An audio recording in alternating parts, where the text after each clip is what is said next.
ಸ್ನೇಹಿತರೆ, ಸಪ್ತಪದಿ ಧಾರಾವಾಹಿಯ ಇಂದಿನ ಸಂಚಿಕೆಯಲ್ಲಿ ನೋಡುವುದಾದರೆ, ಇನ್ನು ಕಾವ್ಯವರ ಅಜ್ಜಿ ಧನಲಕ್ಷ್ಮಿಗೆ ಮತ್ತು ನಾಗವೇಣಿಗೆ ಇಬ್ಬರಿಗೂ ಬೈತಾ ಇರ್ತಾರೆ. ಈ ಕಡೆ ನೋಡಿದ್ರೆ ಏನು ಹೇಳ್ತೀರಾ ಬಿಡಿಯತ್ತೆ, ಅವ್ರ ಹಣೆ ಬರಗಳೇ ಅಷ್ಟು. ಯಾವಾಗ ತಾನೇ ಅರ್ಥ ಮಾಡ್ಕೊಂಡಿದ್ದಾರೆ. ಇಷ್ಟು ದಿವಸ ಈ ನಾಗವೇಣಿ ಮಾತು ಕೇಳಿ ಕೇಳಿ ನನ್ನ ಸೊಸೆನೂ ನಾನು ಅಪಾರ್ಥ ಮಾಡ್ಕೊಂಡಿದ್ದೆ. ಹೇರು ಕಣ್ಣು ಬಿಡಿಸಿ ಕಾವ್ಯ ಏನು ಎತ್ತ ಅಂತ ಗೊತ್ತು ಮಾಡಿದ್ದಾನೆ. ಇಲ್ಲ ಅಂದಿದ್ರೆ ಇನ್ನೂ ಇವ್ರು ಹೇಳ್ಕೊಡೋ ಮಾತಲ್ಲೇ ನಾನು ಇನ್ನೂ ಮುಳುಗೋಗಿರ್ಬೇಕಾಗಿತ್ತು ಅಂತ ಅಪರ್ಣವರು ಸಹ ಹೇಳ್ತಾ ಇರ್ತಾರೆ. ಇನ್ನು ಈ ಕಡೆ ನೋಡಿದ್ರೆ ಕನಕಾಗಿ ತುಂಬ ಬೇಜಾರಾಗ್ತಾ ಇರುತ್ತೆ. ಇನ್ನು ಅನಾಮಿಕಾ ಅಷ್ಟಕ್ಕೂ ಅಲ್ಲಿ ಏನಾಯಿತು ಅಂತ ಕಾಲಲ್ಲೆಲ್ಲ ಮಾತಾಡ್ತಿದ್ದಂಗೆ, ಹೋ ಹಾಗಾಯ್ತಾ ಅಂತ ಹೇಳಿ ಇನ್ನು ಕಾಲ್ ಕಟ್ ಮಾಡ್ತಾಳೆ. ಅಲ್ಲಿ ನೀನು ಮದುವೆಗೆ ಬಂದಿದ್ದಿದ್ದು ಹುಡುಗ ನೀನು ಏನು ಎತ್ತ ಅಂತ ಗೊತ್ತಾಗಿ ಬೇಜಾರಾಗ್ಬಿಟ್ಟು ಮಂಟಪನೇ ಖಾಲಿ ಮಾಡ್ಕೊಂಡು ಹೋದ್ನಂತೆ. ಈಗ ಏನು ಮಾಡ್ತೀಯಾ ಅಪ್ಪು ಹೇಳು? ನಾನು ಅನ್ಕೊಂಡಂಗೆ ಆಯಿತು ಅಂತ ಹೇಳ್ತಿದ್ದಂಗೆ, ನೀನು ಅನ್ಕೊಂಡಂಗೇನೋ ಆಯಿತು, ಆದರೆ ನನ್ನಿಂದ ಸೇಫ್ ಮಾಡೋದು ನಿನಗ್ಯಾರು ಅಂತ ಕೇಳ್ತಾ ಇರ್ತಾಳೆ ಅಪ್ಪು. ಆಗ ನೀನು ಈಗ ನನ್ನ ಕವರಲ್ಲಿ ಇದೆಯಾ, ನೀನೇ ನನಗೆ ಹೇಳ್ಕೊಡೋದು ಹೆಂಗೆ ಸೇಫ್ ಮಾಡ್ಕೊಳ್ತೀಯ ಅಂತ. ಅಷ್ಟಕ್ಕೂ ನೀನ ಬಿಡಿಸ್ಕೊಂಡು ಹೋಗೋಕ್ಕೆ ಯಾರು ಬರ್ತಾರೆ ಅಂತ ಅನಾಮಿಕಾ ಹೇಳ್ತಿದ್ದಂಗೆ ಆ ಕಡೆಯಿಂದ ಡೋರ್ ಓಪನ್ ಆಗುತ್ತೆ. ನೋಡಿದ್ರೆ ಕಲ್ಯಾಣ್ ಬರ್ತಾ ಇದ್ದಿದ್ದ ನೋಡಿ ಅನಾಮಿಕಾಗೆ ತುಂಬ ಶಾಕ್ ಆಗಿ ಮೌನವಾಗಿ ನಿಂತಿರ್ತಾಳೆ. ಆ ಕಡೆಯಿಂದ ಅಪ್ಪನ್ನು ಸಹ ನೋಡ್ತಿದ್ದಂಗೆ ಕಲ್ಯಾಣ್ ಬಂದಲ್ಲ ಅಂತ ಅನ್ಕೊಂಡು ಮೌನವಾಗಿರ್ತಾಳೆ. ಹೋ ಇರೋನೆ, ಅಯ್ಯೋಯ್ಯೋ ಹಂಗೆ ಹೇಳ್ತಿದ್ದೀನ, ಛೇ ಹೋ ಮಾಜಿ ಗಂಡ, ಏನಪ್ಪ ನಿನ್ನ ಸ್ನೇಹಿತರನ್ನ ಕರ್ಕೊಂಡು ಹೋಗಕ್ಕೆ ಬಂದಿದ್ಯಾ? ನಿನಗೆ ಗೊತ್ತಾಯ್ತು ನಾನೇ ಕಿಡ್ನ್ಯಾಪ್ ಮಾಡಿದ್ದೀನಿ ಅಂತ. ಓ ಮುನ್ಸೂಚನೆ ಚೆನ್ನಾಗಿದೆ ನಿನಗೆ, ನಾನೇ ಕಿಡ್ನ್ಯಾಪ್ ಮಾಡಿಸಿದ್ದೀನಿ ಅಂತ ಹೇಳ್ತಿದ್ದಂಗೆ, ನೀನೊಂದು ಹೆಂಗ್ಸ, ನೀನು ಏನು ಮಾಡ್ತಿದ್ಯಾ? ಹಾಂ ಪಾಪ ಅವಳನ್ನ ಯಾಕೆ ಈ ರೀತಿ ಕಟ್ಟಾಕ್ಬಿಟ್ಟಿದ್ಯಾ? ಅವಳು ಯಾರ ಜೊತೆನೋ ಮದುವೆ ಆಗೋಕ್ಕೆ ಹೊರಟಿದ್ರೆ ಎಂತಕ್ಕೆಲ್ಲ ನೀನು ಹಾಳು ಮಾಡ್ತಾ ಇದೆಯಾ ಹೇಳು? ಅಷ್ಟಕ್ಕೂ ನನ್ನಿಂದಾನೇ ಅಲ್ವಾ, ಅಷ್ಟಕ್ಕೂ ನಿಮ್ಮಿಬ್ಬರಿಂದಾನೇ ಅಲ್ವಾ ನನ್ನ ಜೀವನ ಹಾಳಾಗಿರೋದು. ಮದುವೆ ಮಾಡ್ಕೊಂಡ್ಮೇಲೆ ನನಗೆ ಪ್ರಿಯಾರಿಟಿ ಕೊಡೋದು ಬಿಟ್ಟು ನೀನು ಸ್ನೇಹಿತಳಿಗೆ ಕೊಡ್ತಾ ಇದ್ರೆ ನನಗೆ ಉರಿಯಲ್ವಾ? ಏನು ನೀನು ಮಾಡೋ ತಪ್ಪು ನಿನಗೆ ಕಣ್ಣಿಗೆ ಕಾಣಿಸಲ್ಲ. ಅಷ್ಟಕ್ಕೂ ಜೈಲಲ್ಲಿದ್ದೆ ಬುದ್ಧಿ ಕಲಿತೀಯ ಅಂತ ಅಂದ್ಕೊಂಡ್ರೆ ಎಂಟಾಣಿ ಪೈಸಾ ಬುದ್ಧಿ ಕಲ್ತಿಲ್ಲ ನೀನು. ನಿನ್ನಂಥವಳ ಹತ್ರ ನಾನು ಮಾತಾಡೋದೇನು? ಬಾಪು ಹೊರಡೋಣ ಅಂತ ಹೇಳ್ತಾ ಇದ್ದಂಗೆ ಇನ್ನು ಆ ರೌಡಿಗಳನ್ನೆಲ್ಲ ಸನ್ನೆ ಮಾಡ್ತಾ ಇರ್ತಾಳೆ. ನೀ ಅಷ್ಟಕ್ಕೂ ನಿನ್ನನ್ನು ಯಾರು ಕಳಿಸ್ತಾರೆ?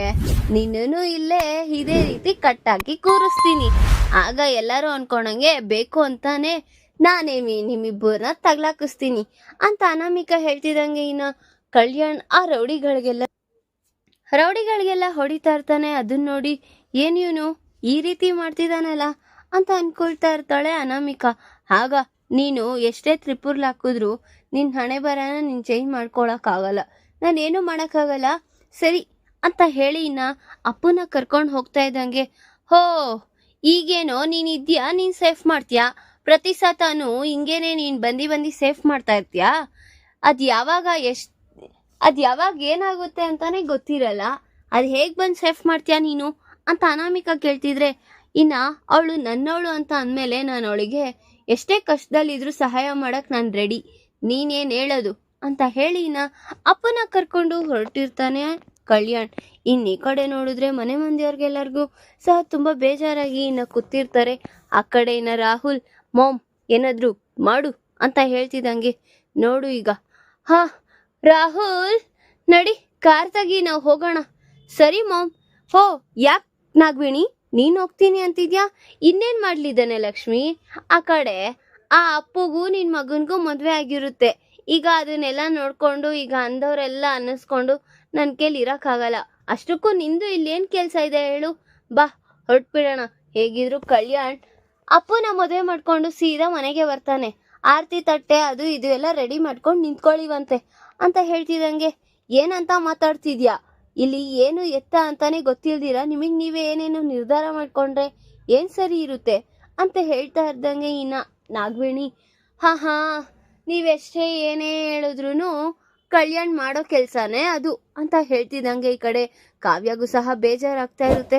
ಧಾರಾವಾಹಿಯ ಪ್ರತಿಯೊಂದು ಸಂಚಿಕೆ ತಪ್ಪದೆ ನೋಡಬೇಕಾದರೆ ನಮ್ಮ KTVS 365 ಚಾನಲ್ನ ಈಗಲೇ ಸಬ್ಸ್ಕ್ರೈಬ್ ಮಾಡ್ಕೊಳ್ಳಿ. ಹಾಗೆ ಪಕ್ಕದಲ್ಲಿರುವ ಬೆಲ್ ಬಟನ್ ಅನ್ನು ಪ್ರೆಸ್ ಮಾಡಿ ಅದರಲ್ಲಿ ಆಲ್ ಆಪ್ಷನ್ ಸೆಲೆಕ್ಟ್ ಮಾಡ್ಕೊಳ್ಳಿ. ಇದರಿಂದ ನಾವು ರಿಲೀಸ್ ಮಾಡುವಂತಹ ಸಂಚಿಕೆ ಅಪ್ಡೇಟ್ ನೋಟಿಫಿಕೇಶನ್ ಸಿಗುತ್ತೆ. ಇನ್ನ ನಾಗವೇಣಿ ಮತ್ತೆ ಧನಲಕ್ಷ್ಮಿ ಇಬ್ರು ಮಾತಾಡ್ತಿದ್ದಂಗೆ ಇನ್ನ ಆ ಕಡೆಯಿಂದ ನಾಗವೇಣಿ ಅಷ್ಟಕ್ಕೂ ಈ ಪ್ಲಾನ್ ಎಲ್ಲ ಮಾಡಿರೋದು ಈ ಕನಕನೇ, ಹೇಗೋ ಈಗ ಈ ಮದ್ವೆ ನಿಂತೋದ್ರೆ ಆಗ ನಿನ್ ಮಗನೇ ಗತಿ ಅಂತ ಈ ರೀತಿ ಪರಿಸ್ಥಿತಿ ಮಾಡ್ಸಿರ್ತಾಳೆ ಅಂತ ಹೇಳ್ತಿದ್ದಂಗೆ ಸಾಕು ನಿಲ್ಲಿಸ್ತೀರಾ ಅಂತ ಹೇಳಿ ಇನ್ನ ಕಲ್ಯಾಣ್ ಬಂದು ತಡಿತಾನೆ. ಅಲ್ಲಿ ನೋಡಿದ್ರೆ ಅಪ್ಪುನು ಸಹ ಇರ್ತಾಳೆ. ಅದನ್ನ ನೋಡಿ ಕೃಷ್ಣಮೂರ್ತಿ ಅವ್ರಿಗೆ ಕನಕಗೆ ಹೋಗಿರೋ ಜೀವ ಬಂದಿರೋ ಹಂಗಾಗಿರುತ್ತೆ.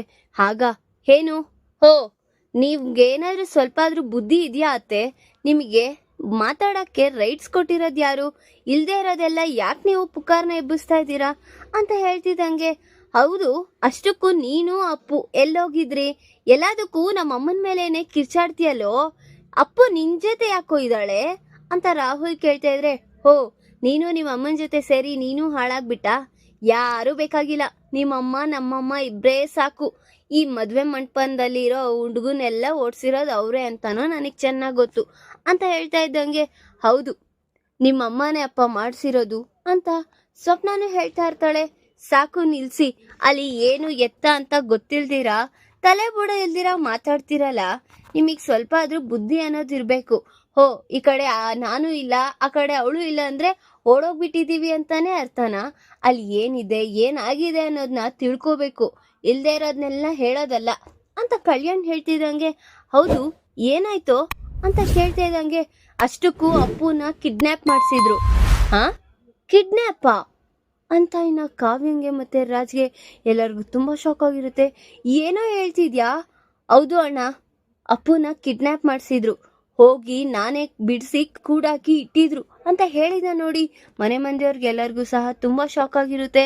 ಹೋ ಇದೊಂದು ನಾಟಕನಾ? ಏನಪ್ಪ ಇನ್ನ ಎಷ್ಟು ನಾಟಕ ಅಂತ ಆಡ್ತಾರ ಇಲ್ಲಿ ಅಂತ ನಾಗವೇಣಿ ಮತ್ತೆ ಹೇಳ್ತಿದ್ದಂಗೆ, ಈ ಕಡೆಯಿಂದ ಬಂಟಿ ಸಾಕು ನಿಲ್ಲಿಸ್ತೀರಾ? ನಿಮ್ಗೇನಾದ್ರೂ ಗೊತ್ತಿದ್ಯಾ ನಮ್ಮ ಅಕ್ಕನ ಬಗ್ಗೆ? ಗೊತ್ತಿದ್ರೆ ಮಾತ್ರ ಮಾತಾಡ್ಬೇಕು ನೀವು, ಇಲ್ದೇ ಇರೋದೆಲ್ಲ ಮಾತಾಡೋದು ಇಟ್ಕೋಬೇಡಿ. ಎಲ್ಲದಕ್ಕೂ ನಾನ್ ಕಾರಣ, ನಾನ್ ನೋಡಿದೀನಿ ನಮ್ಮ ಅಕ್ಕನ್ ಹೇಗೆ ಎತ್ಕೊಂಡು ಹೋಗಿದ್ದಾರೆ ಅಂತ ಹೇಳ್ತಿದ್ದಂಗೆ ಇನ್ನ ಅವನು ಎಲ್ಲ ಏನ್ ನಡೀತೋ ಎಲ್ಲ ವಿಚಾರನ ತಿಳಿಸ್ತಾ ಇರ್ತಾನೆ. ನೋಡಿದ್ರೆ ಎಲ್ಲರಿಗೂ ಸಹ ಅದನ್ನ ಕೇಳಿ ಶಾಕ್ ಆಗ್ತಿದ್ದಂಗೆ, ಏನು ಅನಾಮಿಕಾ ಇವಳನ್ನ ಕಿಡ್ನಾಪ್ ಮಾಡಿಸಿದ್ಲಾ ಅಂತ ರಾಜ್ ಕಾವ್ಯ ಎಲ್ಲರಿಗೂ ಸಹ ತುಂಬಾ ಶಾಕ್ ಆಗಿರುತ್ತೆ. ಆ ಕಡೆಯಿಂದ ಇನ್ನ ಆಂಟಿ ನಿಮ್ಮ ಮಗಳು ಇಲ್ಲಿಂದ ಹೇಗೆ ಹೋಗಿದ್ಲೋ ಹಾಗೇನೆ ಸೀದಾ ಕರ್ಕೊಬಂದು ಬಿಟ್ಟಿದೀನಿ ನೋಡಿ. ಇವರೆಲ್ಲ ಹೇಳೋ ರೀತಿ ನಾವು ಹೊರಡೋಗೂ ಇಲ್ಲ ಮದ್ವೆನೂ ಆಗಿಲ್ಲ, ನಿಮ್ಮ ಮಗಳನ್ನ ಹೇಗ್ ಬೇಕೋ ಹಾಗೆ ಕರ್ಕೊಬಂದಿಟ್ಟಿದ್ದೀನಿ ಅಂತ ಹೇಳ್ತಿದ್ದಂಗೆ, ಸಾಕೇನ್ರಮ್ಮ ಸಾಕಾ? ನೋಡ್ರಿ ಹೇಳ್ತಿದ್ರಿ ಇಷ್ಟೊತ್ತು ನನ್ನ ಮಗಳು ಅಂತವಳೆಲ್ಲ ಅಂತ ನಿಮಗೆ ಅಷ್ಟು ಸತಿ ಹೇಳ್ದೆ, ನೀವು ಏನಂದ್ರಿ? ಇಲ್ಲ ನಾವು ಪಟ್ಟು ಹಿಡ್ದಿದ್ದೀವಿ, ಹಂಗೆ ಮಾಡ್ತೀವಿ ಹಿಂಗೆ ಮಾಡ್ತೀವಿ ಅಂದ್ರಿ. ನೋಡಿದ್ರಾ? ಏನು ನೀವು ಆ ಮನೆ ದೊಡ್ಡ ವ್ಯಕ್ತಿಗಳಾಗಿ ನೀವೇ ಈ ರೀತಿ ಮಾತಾಡಿದ್ರೆ ಏನಮ್ಮ ಚೆನ್ನಾಗಿರುತ್ತೆ? ಇಷ್ಟು ದಿವಸ ನನ್ನ ಮಕ್ಕಳಿಗೆಲ್ಲ ಅವರಿಬ್ಬರಿಗೆ ಅಂದಿ ಸಾಕಾಗಿ ಈಗ ಇವಳನ್ನು ಸಹ ಇನ್ನ ಸ್ಟಾರ್ಟ್ ಮಾಡಿದ್ದೀರಾ. ಏನ್ರಮ್ಮ ನಿಮ್ಮ ಬದುಕು ಅಂತ ಬೈತಾ ಇದ್ದಂಗೆ, ಹೋಗ್ಲಿ ಬಿಡು ಕನಕ, ಅವ್ರೇನಾದರೂ ಅನ್ಕೊಳ್ಳಿ, ನಮ್ಮ ಮಗಳು ನಮ್ಮ ಮನೆಗೆ ಸೇಫಾಗಿ ಬಂದ್ಲಲ್ವಾ ಅಷ್ಟೇ ಸಾಕು. ಅವಳಿಗೆ ಮದುವೆ ಆಗಿಲ್ಲ ಅಂದ್ರೂ ಪರವಾಗಿಲ್ಲ, ನಾನು ಪಾಲನೆ ಪೋಷಣೆ ಮಾಡಿಕೊಂಡು ಅವಳನ್ನ ಹೃದಯದಲ್ಲಿ ಇಟ್ಕೊಂಡು ನೋಡ್ಕೊಳ್ಳೋ ಜವಾಬ್ದಾರಿ ನಂದು ಅಂತ ಹೇಳ್ತಿದ್ದಂಗೆ ಇನ್ನ ಅವ್ರಿಗೆಲ್ಲರಿಗೂ ಸಹ ಬೇಜಾರಾಗ್ತಾ ಇರುತ್ತೆ. ನೋಡಿದ್ರೆ ಈ ಕಡೆ ಸ್ವಪ್ನ, ಹೌದು ಅಜ್ಜಿ ನೋಡಿ ಇವರಿಬ್ರು ಅಂತ ಇದ್ರಲ್ಲ ಇಷ್ಟೊತ್ತು ಈ ವಿಚಾರಗಳನ್ನೆಲ್ಲ, ಇವರಿಗೆಲ್ಲ ಏನ್ ಮಾಡ್ಬೇಕು ಅಜ್ಜಿ ಅಂತ ಕೇಳ್ತಿದ್ರೆ, ಅಕ್ಕ ಬಿಡು, ಅವ್ರು ಮಾಡಿರೋ ತಪ್ಪಿಗೆ ಅವರೇ ಶಿಕ್ಷೆ ಅನುಭವಿಸ್ಕೊಳ್ತಾ ಇರ್ತಾರೆ ಅಂತ ಹೇಳ್ತಾ ಇದ್ದಂಗೆ, ಏನಮ್ಮ ಕಾವ್ಯ ಬಿಟ್ಬಿಡು ಅಂತ ಹೇಳ್ತ್ಯಾ?